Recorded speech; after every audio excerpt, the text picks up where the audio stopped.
Hello students, welcome to our channel science gamma. এখন তোমাদের class 10 এর যে রায় ও মার্টিনের 2024 প্রশ্নবিচিত্রা বেরিয়েছে, সেই প্রশ্নবিচিত্রার তোমাদের ভৌত বিজ্ঞানের সেকেন্ড সামেটিভের যে 1 নম্বর পেজটা দেওয়া হয়েছে তার অ্যান্সারগুলো তোমাদের করব। অর্থাৎ বরানগর নরেন্দ্রনাথ বিদ্যা মন্দির এই পেজের তোমাদের সমস্ত অ্যান্সারগুলোই কিন্তু এই ভিডিওতে করানো হবে। অর্থাৎ 1 নম্বর, 2 নম্বর এবং 3 নম্বরের সমস্ত কোশ্চেনের উত্তরই তোমরা পাবে। আর তোমরা এই চ্যানেলটিতে নতুন হয়ে থাকলে এই ধরনের আরো ভিডিওগুলি পাওয়ার জন্য তোমরা অবশ্যই চ্যানেলটিকে সাবস্ক্রাইব করে রাখো। আর এর আগে যে পর্ষদের পেজটা ছিল সেটারও অ্যান্সার দেওয়া হয়েছে, তোমরা চ্যানেলে গিয়ে চ্যানেলের প্লেলিস্ট থেকে সমস্ত ভিডিওগুলোই কিন্তু পেয়ে যাবে। পর্ষদের বলো বা 1 নম্বর, এরপরে 2 নম্বর আছে, এভাবে পরপর সমস্ত ভিডিওগুলি তোমরা পেয়ে যাবে যদি প্লেলিস্ট চেক করো। ঠিক আছে, তো আর বেশি কথা না বলে ভিডিওটা শুরু করা যাক। তো দেখো 1 এর দাগেরটা কি আছে। 1 এর দাগে সঠিক উত্তর নির্বাচন করে লেখো। 1 এর দাগের 1, এসটিপিতে 2.24 লিটার CO2 এর ভর কত হবে? দেখো 4.4, 44, 22 আর 2.2।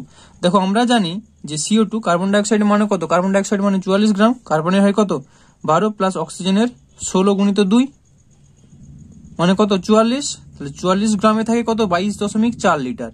এখানে বলেছে দেখো 2.24, তাহলে 2.24 এত লিটারের জন্য যদি 44 গ্রাম হয় তাহলে 2.24 লিটারের জন্য কত হবে? এর হাফ, মানে দশমিকটা দেখো 1 ঘর সরে যাচ্ছে, তার মানে এখানে দশমিক একটা পড়ে যাবে, তাহলে হবে 4.4 গ্রাম। আশা করি বুঝতে পেরেছো। তার মানে এটা অ্যান্সার হয়ে গেল এরটা। এরপরে দেখো এসআইতে তাপ পরিবাহিতাঙ্কের একক হলো কি দেওয়া আছে? Joule metre inverse, joule metre kelvin inverse. তো সঠিক অ্যান্সারটা হবে এটা watt metre inverse kelvin inverse, অর্থাৎ ডি এরটা সঠিক অ্যান্সার। এরপরে চলে আসো 3 এর দাগেরটা কি বলছে? কোনটি রোধাঙ্ক উষ্ণতা বৃদ্ধির সঙ্গে হ্রাস পায়? তো পরিবাহী, অর্ধপরিবাহী, অতিপরিবাহী আর অন্তরক। তো সঠিক অ্যান্সারটা হয়ে যাবে বি এরটা অর্ধপরিবাহী। এরপর দেখো 4 এরটা, একক সময়ে তড়িৎ আধান প্রবাহের হারকে বলা হয় বিভব প্রভেদ, তড়িৎ চালক বল, তড়িৎ প্রবাহমাত্রা, তড়িৎ ক্ষমতা। তো অ্যান্সারটা হয়ে যাবে সি এরটা তড়িৎ প্রবাহমাত্রা। দেখো কেন হচ্ছে যে আমরা জানি যে কিউ ইজিক্যালস টু আইটি বা আই সমান কিউ বাই টি। টি এর মান যদি 1 ধরে নিই তাহলে কি যেটা আদান প্রবাহ হচ্ছে সেটাই কত? আই। এই জন্য এটা হচ্ছে। তো চলো এরপরে 5 এর দাগেরটা কি বলেছে? রূপোর গহনার উপর সোনার প্রলেপ দিতে অ্যানোড রূপে ব্যবহৃত হয়। তো সঠিক অ্যান্সারটা হচ্ছে এ ইউ। এরপরেরটা, প্রদত্ত কোন গ্যাসটি কিপ যন্ত্রের সাহায্যে প্রস্তুত করা হয়? তো কিপ যন্ত্রের সাহায্যে প্রস্তুত করা হয় H2S। এরপর দেখো 7 এরটা, প্রদত্ত কোনটি অ্যালুমিনিয়াম ধাতুর আকরিক? তো অ্যালুমিনিয়াম ধাতুর আকরিক হলো বক্সাইট, অর্থাৎ এরটা। এরপর গ্রুপ বি। গ্রুপ বিতে কি দিয়েছে দেখো 2 এর দাগের 1 একটা, আণবিক গুরুত্ব সমান 2 গুণিত ড্যাশ। তো 2 গুণিত এটা হবে বাষ্প ঘনত্ব।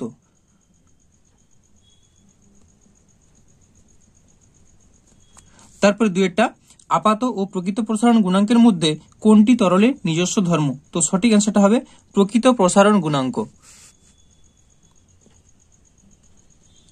প্রকৃত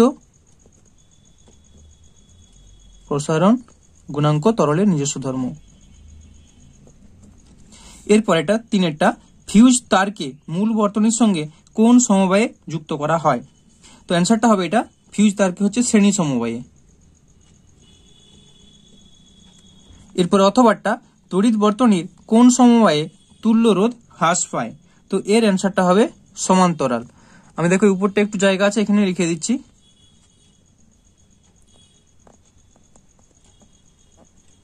সমান্তরাল, ঠিক আছে, তীর চিহ্ন দিয়ে দেখিয়ে দিচ্ছি, এটা হবে সমান্তরাল। তো চলো এরপর একটা 4 এর দাগেরটা, বিমানের কাঠামো তৈরির জন্য কোন ধাতু সংকট ব্যবহার করা হয়? তো এটা অ্যান্সার হবে ডুরালুমিন। ঠিক আছে, ডুরালুমিন। ডুরালুমিন। এরপর অথবাটা, তামা ও দস্তা সমন্বিত একটি সংকর ধাতুর নাম লিখো। তো তামা ও দস্তা সমন্বিত একটি সংকর ধাতু লিখলে তোমরা বলবে যে পিতল বা ব্রাস। উত্তরটা কোন জায়গায় লিখি? নিচের দিকে লিখে দিই, পিতল। এটা হচ্ছে পিতল, ঠিক আছে, পিতল বা ব্রাস। এর মধ্যে দেখো এখানে কি কি বলেছে? তামা দস্তা, এখানে তামাটা কত পার্সেন্ট থাকে না, এখানে তামাটা অর্থাৎ কপারটা থাকে হচ্ছে 60 থেকে 80%, ঠিক আছে। আর দস্তা বা জিঙ্কটা থাকে হচ্ছে 20 থেকে 40%। তো এরপরে 5 এর দাগেরটা, কোষের অভ্যন্তরীণ রোধের মান যত বেশি হয় বহির্বর্তনীতে তড়িৎ প্রবাহের মান তত কম হয়। এটা সত্য না মিথ্যা বলতে বলেছে, তো এটা হয়ে যাবে তোমাদের সত্য। তারপর একটা কি দেওয়া আছে দেখো। আচ্ছা, এটার কারণটা যদি তোমরা জানতে চাও, আমরা কি ফর্মুলাটা জানি যে ই ইকুয়ালস টু ই সমান আই অফ আর প্লাস আর। তো এই আর এর মানটা যদি বেড়ে যায় তাহলে আই এর কি পরিবর্তন হবে দেখতে পাচ্ছ, সেই জন্যই আমরা এটা কি করছি না সত্য। তাই তড়িৎ প্রবাহের মান তত কম হবে, কারণ আর বাড়লে আই কমে যাবে। তো এরপরে দেখো অথবাটা কি আছে। অথবাটা আছে হিটারের তারের কুণ্ডলী দৈর্ঘ্য ছোট করা হলে উৎপন্ন তাপের পরিমাণ বাড়বে। সত্য না মিথ্যা? এটা অবশ্যই মিথ্যা। যদি হিটারের কুণ্ডলীর তারের দৈর্ঘ্যটাকে ছোট করা হয় তাহলে তাপের পরিমাণটাও কমে যাবে। এরপর আছে অ্যানোড মাড। অ্যানোড মাড কি? তো তোমরা লিখবে যে অ্যানোড মাড, আচ্ছা এখানে ছোট করে একটু লিখে দিই। অ্যানোডে উপস্থিত বা তড়িৎ বিশ্লেষণের সময় তড়িৎ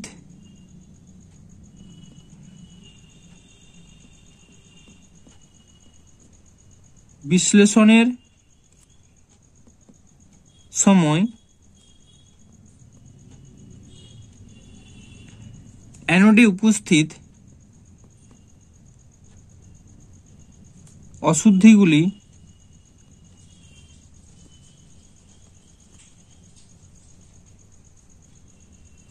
ব্র্যাকেটে লিখো এজি এইউ আর পিটি অ্যানোডের নিচে কাদার মতো জমা হয়।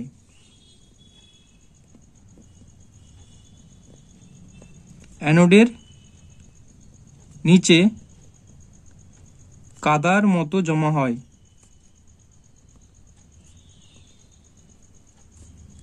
একে অ্যানোড মাড বলে। ঠিক আছে, একে অ্যানোড মাড বলে। তাহলে কি বললাম? তড়িৎ বিশ্লেষণের সময় অ্যানোডে উপস্থিত অশুদ্ধগুলি ব্র্যাকেটে এজি এইউ পিটি অ্যানোডের নিচে কাদার মতো জমা হয়, একে বলা হয় অ্যানোড মাড। এরপর কি দেওয়া আছে দেখো 7টা বিশুদ্ধ জলে অল্প পরিমাণে H2SO4 যোগ করলে দ্রবণের তড়িৎ পরিবাহিতা বিশুদ্ধ জলের থেকে বেশি হয় কেন?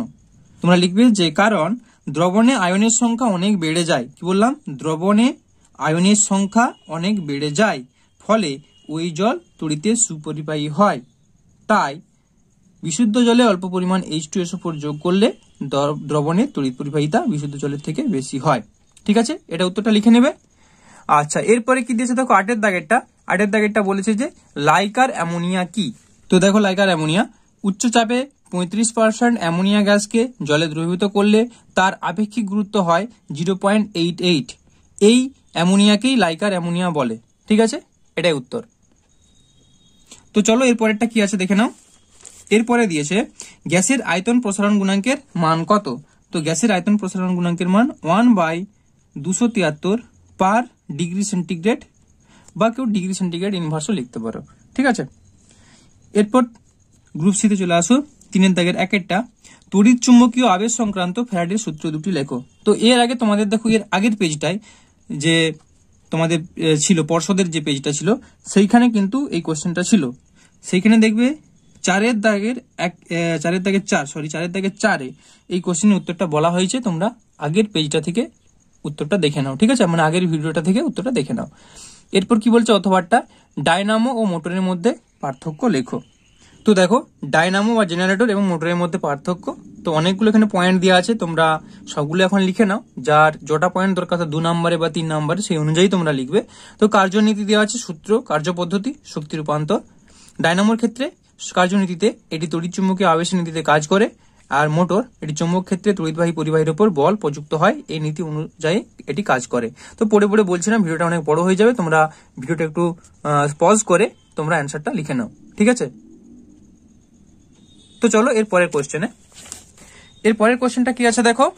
এর পরের কোশ্চেনটা দিয়েছে রূপোর জিনিসের সাদা রং পুরনো হলে কালো হয়ে যায় কেন? রাসায়নিক বিক্রিয়া সহ ব্যাখ্যা করো। তো উত্তরটা তোমরা দেখে নাও যে খোলা অবস্থায় রূপোর জিনিস বায়ুমণ্ডলে উপস্থিত সালফারের সাথে বিক্রিয়া করে সিলভার সালফাইড যৌগ তৈরি করে, যা কালো বর্ণের। আবার রূপোর জিনিস পরে থাকলে, অর্থাৎ যারা রূপোর জিনিস পরে, রূপোর গয়না, রূপোর জিনিস পরে থাকলে শরীরের ঘাম থেকে নিঃসৃত হয় সালফার বা গন্ধক। ঘামের এই সালফার রূপোর সঙ্গে বিক্রিয়া করে কালো বর্ণের যৌগ সিলভার সালফাইড তৈরি করে। তো এই দুটো কারণের জন্য সিলভার সালফাইড তৈরি হয়। সিলভার সালফাইডটা কি কালো বর্ণের ধারণ করে। ঠিক আছে, তো এই জন্য রূপোর জিনিসের সাদা রং পুরনো হলে কালো হয়ে যায়। তো রাসায়নিক বিক্রিয়া লিখতে বলেছিল যেহেতু 2Ag প্লাস S তীর চিহ্ন দিয়ে Ag2S ব্র্যাকেটে লিখব, এটা কালো বর্ণের। আশা করি বুঝতে পেরেছ। তো চলো এর পরের কোশ্চেনটা কি দেওয়া আছে। এর পরের কোশ্চেনটা দেওয়া আছে, দেখো নাইট্রোলিম কি, এর ব্যবহার লিখো। তো নাইট্রোলিম কি, এটা তোমাদের পর্ষদের পেজে ছিল 3 দাগের 3 অথবাটা। তোমরা আগের ভিডিওটি দেখে নাও, 3 দাগের 3 অথবাটা নাইট্রোলিম কি এটা সুন্দরভাবে বলে দেওয়া হয়েছে। এর ব্যবহার লিখো, এটি জমিতে সার হিসেবে ব্যবহার করা হয়। ঠিক আছে, তো এরপরে দেখো 3 দাগের 3 জারণ বিজারণের ইলেকট্রনীয় তত্ত্ব অনুসারে দেখা হচ্ছে নিচের বিক্রিয়ায় জারণ ও বিজারণ একই সঙ্গে ঘটে। কি বিক্রিয়াটা দিয়েছে 2Fe3+ প্লাস Sn2+ সমান 2Fe2+ প্লাস Sn4+। তো উত্তরটা তোমরা দেখে নাও। তাহলে উত্তরটা এইভাবে লিখবে, বিক্রিয়াটা আমি আগে লিখে দিয়েছি, আগেও লিখতে পারো, এই ভাষাটা লেখার আগে করেছি, তুমি আগে চাইলে ভাষাটা লিখতে পারো তারপর বিক্রিয়াটা দিতে পারো, তো যে যেভাবে খুশি করতে পারো। তো দেখো বিক্রিয়াটা কি আছে, 2Fe3+ প্লাস Sn2+ সমান 2Fe2+ প্লাস Sn4+। তো এখানে দেখো 2Fe Fe3+ থেকে এখানে কি হচ্ছে Fe2+, অর্থাৎ এখানে ইলেকট্রন কি হচ্ছে, ইলেকট্রন বর্জন হয়ে যাচ্ছে। তাহলে দেখো এখানে ইলেকট্রন গ্রহণ হয়ে যাচ্ছে, 3+ ছিল আর 2+ হয়ে গেছে, মানে ইলেকট্রন গ্রহণ হয়েছে। তো কটা ইলেকট্রন গ্রহণ হয়েছে, যদি আমরা 2টা চাপা দিই, 2টা যদি বাদ দিয়ে দিই, তাহলে Fe3+ থেকে Fe2+ হলে কটা ইলেকট্রন গ্রহণ হচ্ছে, একটা। কিন্তু 2 আছে, তো 2 থাকলে কটা ইলেকট্রন গ্রহণ হচ্ছে, 2টো ইলেকট্রন। তাহলে এখানে দেখো যদি 2টো ইলেকট্রন গ্রহণ হয়, তাহলে একই ক্ষেত্রে এখানে কি হবে, 2টো ইলেকট্রন বর্জন হতে হবে। তো এটাই তো আমাদের জারণ বিজারণের বিক্রিয়া ছিল। তো এই জিনিসটা দেখো পরের পেজে আরো একটু করা আছে, তখন আরো ক্লিয়ার হয়ে যাবে। তো এইভাবে লিখে নাও যে এখানে +2e ব্র্যাকেটে লিখো বিজারণ, আর Sn2+ থেকে Sn4+ হচ্ছে, Sn2+ থেকে Sn4+, অর্থাৎ এখানে ইলেকট্রন বর্জন হচ্ছে। তো ইলেকট্রন কটা বর্জন হচ্ছে, 2টো। তার এখন 2 4 ছিল, এখন 2 ছিল, মানে 2টো ইলেকট্রন বর্জন হচ্ছে, মানে এটা জারণ। তো তোমরা লিখবে যে কোনো রাসায়নিক বিক্রিয়ায় কোনো আয়ন বা পরমাণু ইলেকট্রন বর্জন করে জারিত হলে বিক্রিয়া মাধ্যমে উপস্থিত অপর কোনো আয়ন বা পরমাণু অবশ্যই ওই বর্জিত ইলেকট্রন গ্রহণ করে বিজারিত হবে, অর্থাৎ জারণ ও বিজারণ একই সঙ্গে সংঘটিত হয়। প্রদত্ত বিক্রিয়াটিতে Sn2+ দুটি ইলেকট্রন বর্জন করে Sn4+ আয়নে জারিত হয়। একই সঙ্গে দ্রবণে উপস্থিত Fe3+ আয়ন ওই বর্জিত ইলেকট্রন গ্রহণ করে Fe2+ আয়নে বিজারিত হয়। এরপর যে জারণ বিজারণ বিক্রিয়াটা আছে সেটা তোমরা দেখে নাও। তাহলে দেখো এখানে জারণ বিক্রিয়া দিয়েছি Sn2+ থেকে হচ্ছে কত, Sn4+ প্লাস 2e। তো জারণ বিক্রিয়া হলে 2টা ডান দিকে থাকবে। এরপর আছে বিজারণ বিক্রিয়া, বিজারণ বিক্রিয়াটা লিখবে Fe3+ প্লাস e থেকে হচ্ছে Fe2+। এবার যদি 2 দিয়ে গুণ করে দিই তাহলে 2Fe3+ প্লাস 2e থেকে হবে 2Fe2+। এই জন্যই তোমাদের এইখানটাতে দেখো আমি +2e করেছিলাম। কেন +2e হচ্ছে দেখতে পাচ্ছ এখানে বিক্রিয়াতে। সুতরাং বলা যায় জারণ বিজারণ একই সঙ্গে ঘটে। ঠিক আছে, তো তোমরা এইভাবে উত্তরটা ঠিকঠাক করে লিখে নাও। ওকে, তো চলো এরপরটা কি দেওয়া আছে দেখো, কলঙ্কহীন ইস্পাতের উপাদান কি কি, এর ব্যবহার লিখো। তো কলঙ্কহীন ইস্পাত উপাদান হলো Fe থাকে 73%, ক্রোমিয়াম Cr থাকে 18%, Na নিকেল থাকে 8% ও সামান্য কার্বন থাকে। ঠিক আছে, এরপর ব্যবহার বলতে বলেছে, তো তোমরা লিখবে যে বাসনপত্র, ছুরি, কাঁটা চামচ ইত্যাদি ও অস্ত্রোপচারে ব্যবহৃত যন্ত্রপাতি প্রস্তুতিতে ব্যবহৃত হয়। ঠিক আছে, তো চলো এরপরে গ্রুপ ডি কি বলেছে দেখো, 4 দাগের র্যাকেটটা তড়িৎচুম্বকীয় আবেশ সম্পর্কিত লেঞ্জের সূত্রটি লেখো। আর কি দিয়েছে, ডিসি অপেক্ষা এসির ব্যবহার বেশি সুবিধাজনক কেন। তো দেখো লেঞ্জের সূত্রটা তোমরা লিখবে যে এখান থেকে এতটা, এর আগে একটু অ্যাড করে দিতে পারো যে কোনো বদ্ধ কুণ্ডলিতে আবিষ্ট তড়িৎ প্রবাহ এমন একটি অভিমুখে হবে যাতে যে কারণে প্রবাহের সৃষ্টি হয় প্রবাহ সর্বদা সেই কারণকে বাধা দেয়। এটি হলো তড়িৎ চুম্বকীয় আবেশ সংক্রান্ত লেঞ্জের সূত্র। ঠিক আছে, এটা 1 নাম্বার ছিল, এটুকু লিখলেই হবে। এরপর কি বলেছে দেখো, ডিসি অপেক্ষা এসি সুবিধাজনক কেন সেটা লিখতে বলেছে। তো এই দেখতে পাচ্ছি উত্তরটা, যে ডিসি অপেক্ষা এসির সুবিধা। 1 নম্বর, এসি সরবরাহ ও বন্টনের শক্তি ক্ষয় কম হয়। 2 নম্বর, এসি এর উৎপাদন খরচ ডিসি অপেক্ষা কম। 3 নম্বর, ট্রান্সফরমার বা অন্যান্য যন্ত্রের সাহায্যে এসি ভোল্টেজকে প্রয়োজন মতো বাড়ানো বা কমানো যায়, কিন্তু ডিসি ভোল্টেজকে প্রয়োজন মতো বাড়ানো বা কমানো যায় না। 4 নম্বর, উচ্চ কম্পাঙ্কের এসি বহুদূর সম্প্রচারিত করা যায়। ঠিক আছে, তো চলো এর পরের কোশ্চেন কি দিয়েছে দেখো, ফ্লেমিং এর ব্রহ্মস্ত্র নিয়মটি লেখো। বাল্যচক্রের ঘূর্ণন কি পরিবর্তন হবে যদি এই দুটো কন্ডিশন করানো হয়। তো উত্তরটা তোমরা দেখে নাও। প্রথমে হচ্ছে ফ্লেমিং এর বামহস্ত নিয়ম। তো দেখো ফ্লেমিং এর বামহস্ত নিয়ম, বাম হাতের বৃদ্ধাঙ্গুষ্ঠ, তর্জনী ও মধ্যমাকে পরস্পরের সমকোণ রেখে প্রসারিত করলে যদি তর্জনী চৌম্বক ক্ষেত্রের অভিমুখ এবং মধ্যমা তড়িৎ প্রবাহের অভিমুখ নির্দেশ করে, তবে বৃদ্ধাঙ্গুষ্ঠ পরিবাহীর গতির অভিমুখ বা পরিবাহীর উপর ক্রিয়াশীল বলের অভিমুখ নির্দেশ করবে। ঠিক আছে, এটাই উত্তর। তো এরপর বলছে দেখো বাল্য চক্রের ঘূর্ণনের কি পরিবর্তন হবে যদি তড়িৎ প্রবাহের অভিমুখ উল্টো করা হয়। তো তড়িৎ প্রবাহের অভিমুখ উল্টো করলে চক্রের ঘূর্ণন উল্টে যাবে, অর্থাৎ বিপরীত দিকে হবে। আর চুম্বকের মেরুদয়ের অবস্থান উল্টে দিলেও চক্রের ঘূর্ণন কিন্তু উল্টে যাবে। তো উত্তরটা তোমরা এইভাবে একটু ভালো করে লিখে নাও, ওই জিনিসটাকে লিখবে আর কি এভাবে। বাল্য চক্রের ঘূর্ণনের নিম্নলিখিত পরিবর্তন হবে: এ, তড়িৎ প্রবাহের অভিমুখ উল্টো করা হলে চক্রের ঘূর্ণনের অভিমুখ উল্টে যাবে বা বিপরীত দিকে হবে। বি, চুম্বকের মেরুদয়ের অবস্থান উল্টো করা হলেও চক্রের ঘূর্ণনের অভিমুখ উল্টে যাবে বা বিপরীত দিকে হবে। ঠিক আছে, তো চলো এর পরের কোশ্চেনটা কি আছে। একটি বাড়িতে 10টি 40 ওয়াট বাতি, 5টি 80 ওয়াট পাখা এবং একটি 80 ওয়াট টিভি দৈনিক 6 ঘন্টা করে চলে। 30 দিনের মাসে ওই বাড়ির মাসিক শক্তি ব্যয় বিওটি এককে নির্ণয় করো। প্রতি ইউনিটের দাম 10 টাকা হলে ওই মাসে কত খরচ হবে? তো অ্যান্সারটা তোমরা দেখে নাও। তো এইভাবে লিখবে, ব্যয়িত তড়িৎ শক্তি সমান ব্যয়িত তড়িৎ ক্ষমতা গুণিত সময়, বা ব্যয়িত সময় লিখতে পারো। অতএব 30 দিনের মাসে ব্যয়িত তড়িৎ শক্তি সমান 10 গুণিত 40। কেন করা হচ্ছে দেখো কোশ্চেনটা কি আছে, 10টি 40 ওয়াট বাতি, তো সেই জন্য করেছি দেখো 10 গুণিত 40 প্লাস, তারপর কি দেওয়া আছে 5টি 80 ওয়াট পাখা, তাহলে 5 গুণিত 80 প্লাস কি দেওয়া আছে দেখো একটি 80 ওয়াট টিভি, তাহলে প্লাস 1 ইন্টু 80। এবার দেখো এই সব জিনিসগুলোই কিন্তু 6 ঘন্টা করে চলে, সেই জন্য দেখো একটা সেকেন্ড ব্র্যাকেট দিয়ে বাইরে আমি 6 গুণ করেছি। এবার এটা কদিনের ক্ষেত্রে বলেছে, 1 মাস বা 30 দিনের ক্ষেত্রে বলেছে। তো সময়টা 6 ঘন্টা আছে আর এখানে 30 দিন আছে, সেই জন্য আমি 6 আর 30 গুণ করেছি। আশা করি বুঝতে পেরেছো। তো এটা করলে আমরা পেয়ে যাচ্ছি দেখো জাস্ট গুণ করবে 400 প্লাস 80 ইন্টু 180। তো এটা করলে পাচ্ছি আমরা 158400 ওয়াট আওয়ার। তো এটাকে আমাদের কিলো ওয়াট আওয়ারে করতে হবে। তো কিলো ওয়াট আওয়ারে করতে গেলে কি করতে হবে, 1000 দিয়ে ভাগ করতে হবে। তো দেখে নাও, সমান 158400 divided by 1000 kilowatt hour সমান 158.4 কিলো ওয়াট আওয়ার। তো কিলো ওয়াট আওয়ার মানে বিওটি সমান 158 মানে 158.4 বিওটি একক। তো এটা একটা উত্তর জানতে চেয়েছিল, এটা একটা অ্যান্সার হয়ে গেল। এরপর বলেছে দেখো যে প্রত্যেক ইউনিটের দাম যদি 10 টাকা হয় তাহলে ওই মাসে খরচ কত হবে। তাহলে লিখবে, অতএব প্রতি ইউনিটের দাম 10 টাকা হলে ওই মাসে খরচ হবে 158.4 গুণিত 10 টাকা মানে 1584 টাকা। এটাই অ্যান্সার। এরপর 3 দাগেরটা, 4 দাগের 3, 20 গ্রাম ক্যালসিয়াম কার্বনেট উত্তপ্ত করে সম্পূর্ণ বিয়োজিত করলে কত গ্রাম ক্যালসিয়াম অক্সাইড পাওয়া যাবে নির্ণয় করো। ক্যালসিয়ামের ক্ষেত্রে দিয়েছে ক্যালসিয়াম 40, কার্বন 12, অক্সিজেন 16। তো অ্যান্সারটা তোমরা দেখে নাও। তাহলে লিখবে বিক্রিয়ার সমীকরণ CaCO3, একে তাপ দেওয়া হচ্ছে, তো এই তাপটা দিতেও পারো নাও পারো, ঠিক হবে ক্যালসিয়াম অক্সাইড প্লাস CO2। তো CaCO3টা আমাদের বের করতে হবে, ক্যালসিয়ামের 40 প্লাস কার্বনের 12 প্লাস অক্সিজেনের 16 ইন্টু 3 আছে মানে 3 গুণ করবো, এটা করলে পাচ্ছি 100 গ্রাম। একই রকম ভাবে ক্যালসিয়াম অক্সাইড Ca 40 গ্রাম আর অক্সিজেনের 16 মানে 56 গ্রাম। ঠিক আছে, তো ওই নিয়মে আমরা লিখে নেব। তাহলে 100 গ্রাম CaCO3 সম্পূর্ণ বিয়োজিত হয়ে CaO পাওয়া যায় 56 গ্রাম। এই যে 100 থেকে 56 গ্রাম পাচ্ছি, তাহলে একে কত। আর কোশ্চিনে জানতে চেয়েছে দেখো কিন্তু এখানে 20 গ্রাম ক্যালসিয়াম কার্বনেট বলেছে, তাহলে 20 গ্রামে কত।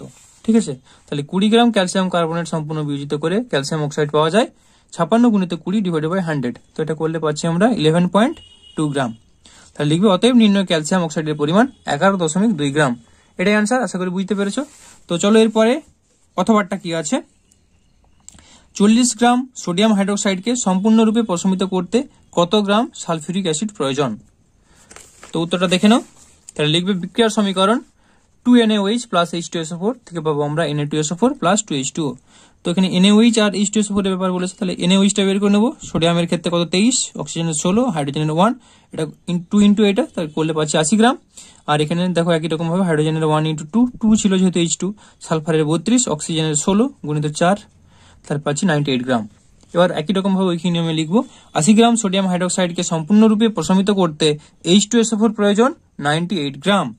1 গ্রামকে করতে কত লাগে, তাহলে 98 বাই 80 গ্রাম। আর 40 কে করতে কত লাগে, 98 ইন্টু 40 বাই 80 গ্রাম মানে 49 গ্রাম। তো এখানে দেখতেই পাচ্ছ এটা বেরিয়েছিল কত 80, আর কোশ্চেনে জানতে চাইছে 40 মানে এর হাফ মানে এটা হাফ হয়ে যাবে, তো 98 এর হাফ কত 49। তো এই নিয়মে এভাবে করে নিতে পারো। তাহলে লিখবে, অতএব নির্ণয় সোডিয়াম হাইড্রোক্সাইডের পরিমাণ 49 গ্রাম। আশা করি বুঝতে পারলে। তো চলো এর পরেরটা কি আছে দেখে নাও। এর পরেরটা দিয়েছে চারেরটা, পিতলের দৈর্ঘ্য প্রসারণ গুণাঙ্ক 0.000019 ডিগ্রি সেন্টিগ্রেড বলতে কি বোঝায়। তো অ্যান্সারটা তোমরা দেখে নাও। তাহলে লিখবে যে পিতলের দৈর্ঘ্য প্রসারণ গুণাঙ্ক 0.000019 ডিগ্রি সেন্টিগ্রেড ইনভার্স বলতে বোঝায়। তো এখানে কোশ্চেনটা দেখো শুধু ডিগ্রি সেন্টিগ্রেড লিখে দিয়েছে, এটা হয় ইনভার্স বা এটা পার ডিগ্রি সেন্টিগ্রেড করতে হতো। হ্যাঁ, এটা বলতে বোঝায় কোনো পিতল দণ্ডের উষ্ণতা 1 ডিগ্রি সেন্টিগ্রেড বৃদ্ধি করলে দণ্ডটির প্রাথমিক দৈর্ঘ্যের 0.000019 অংশ বা 19 × 10⁻⁻6 অংশ দৈর্ঘ্যে বৃদ্ধি হয়। ঠিক আছে, এরপরে দ্বিতীয়টা কি জানতে চাইছে, তরলের তাপীয় প্রসারণের একটি ব্যবহারিক প্রয়োগ লিখো। তো লিখবে তরলের তাপীয় প্রসারণের একটি ব্যবহারিক প্রয়োগ হলো পারদ থার্মোমিটার। তারপরটা কি বলেছে দেখো, এসআইতে 4 ডিগ্রি সেন্টিগ্রেড উষ্ণতায় জলের ঘনত্ব কত। তো এসআইতে 4 ডিগ্রি সেন্টিগ্রেড উষ্ণতায় জলের ঘনত্ব 1000 kg/m3, 1000 kg/m3। যদি এটা সিজিএসএ বলতো, সিজিএসএ হলে 1 g/cm³ হতো। ঠিক আছে, তো চলো এরপর 5-এর দাগেরটা কি বলছে, ধাতব পরিবাহী ও তড়িৎ বিশ্লেষের মধ্যে পার্থক্য লেখো। তো উত্তরটা দেখে নাও। দেখো ধাতু ও তড়িৎ বিশ্লেষের মধ্যে তড়িৎ প্রবাহের পার্থক্য। তো ধাতব পরিবাহী আর তড়িৎ বিশ্লেষের মধ্যে পার্থক্য মানে একই জিনিস। তো তোমরা এই পয়েন্টগুলো একটু ভিডিওটাকে পজ করে লিখে নাও। ঠিক আছে, নতুবা তোমাদের আরেকটা উত্তর দেখাচ্ছি, তোমরা চাইলে সেই উত্তরটাও লিখতে পারো। এখানে দেখো এইভাবে পয়েন্ট করা আছে, তোমরা চাইলে এই উত্তরটা এইভাবেও লিখতে পারো। ওকে,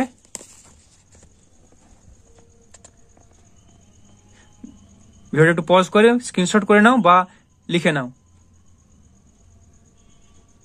তো চলো এর পরের কোশ্চেনে। এর পরের কোশ্চেনটা কি দেওয়া আছে দেখো, ক্ষারযুক্ত জলের তড়িৎ বিশ্লেষণে অ্যানোডে কি উৎপন্ন হয়। তো অ্যানোডে সবসময় কি উৎপন্ন হবে, অক্সিজেন O2। সে ক্ষার হোক বা অ্যাসিড যাই মেশানো হোক না কেন, অ্যানোডে উৎপন্ন হবে অক্সিজেন O2। এরপর কি বলছে দেখো, অ্যাকোয়া ফর্টিস বা তেজি জল কি। অ্যাকোয়া ফর্টিস কি জানতে চেয়েছে, কিভাবে হাইড্রোজেন ক্লোরাইড গ্যাস সংগ্রহ করা হয়। তো উত্তরটা দেখে নাও, অ্যাকোয়া ফর্টিস কি।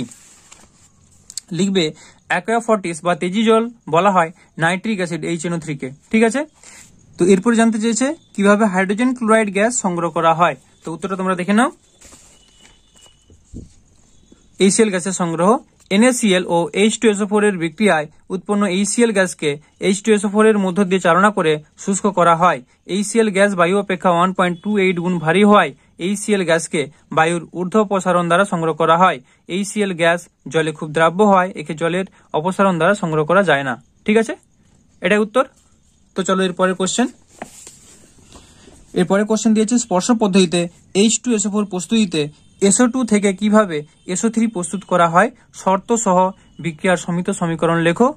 তারপরে বলছে উৎপন্ন SO3 থেকে কিভাবে H2SO4 তৈরি করা যায়। দেখো শুধুমাত্র বলেছে যে SO2 থেকে SO3। তো স্পর্শ পদ্ধতি তার মানে 1 নম্বর পয়েন্টটা লিখতে হবে না, এই যে SO2 থেকে SO3 কি হচ্ছে মানে 2 নম্বর পয়েন্টটা লিখতে হবে। তো আমি আর ভিডিওটা পড়ে বলছি না, তাহলে ভিডিওটা বড় হয়ে যাবে। তো তোমরা এখানে ভিডিওটা পজ করে লিখে নাও SO2 থেকে, তাহলে এইখান থেকে তোমরা প্রথম পার্টটা এতটা পর্যন্ত লিখো। আর বিক্রিয়া লিখতে বলছে, বিক্রিয়া তোমরা এইখান থেকে লিখবে কিভাবে হচ্ছে SO2 থেকে SO3, অর্থাৎ এই দিকে দুটো বিক্রিয়া লিখতে হবে না, এইখান থেকে এই বিক্রিয়াটা লিখলেই হবে। ঠিক আছে, তো প্রথম পার্টটা হয়ে গেল। এবার এরপর কি জানতে চেয়েছে দেখো, এরপরে জানতে চেয়েছে উৎপন্ন SO2 থেকে কিভাবে H2SO4 তৈরি করা হয়। তো তার জন্য তোমাদের তাহলে প্রথমে তোমরা এই 2 নম্বর পয়েন্টটা লিখলে, 2 নম্বর পয়েন্ট লেখার পর এই বিক্রিয়াটা লিখলে, তারপর তোমাদের জানতে চেয়েছে SO3 থেকে কিভাবে H2SO4 তৈরি করা হয়, অর্থাৎ এই 3 নম্বর পয়েন্টটা যা আছে এতটা পর্যন্ত লিখে নাও। ঠিক আছে, এই ওলিয়াম টোলিয়াম যা আছে এতটা লিখে নাও, আমি পড়ে বলতে গেলে ভিডিওটা অনেক বড় হয়ে যাবে। তো ঠিক আছে, তোমাদের এই কটা কোশ্চেন দেখো দেওয়া ছিল, সমস্ত তোমাদের 1 নম্বর সেটের উত্তরগুলো বললাম। তো তোমরা যদি চ্যানেলটিতে নতুন হও অবশ্যই তোমরা চ্যানেলটিকে সাবস্ক্রাইব করে রাখো, তোমাদের এইভাবে আরো অন্যান্য পেজের উত্তরগুলো দেওয়া হবে। আর ভিডিওটি ভালো লাগলে অবশ্যই একটি লাইক করো, কেমন লাগলো অবশ্যই কমেন্ট করে জানাও, বা বুঝতে কিছু অসুবিধা হলেও কমেন্ট করে জানাও। তো সকলে ভালো থেকো, বাই।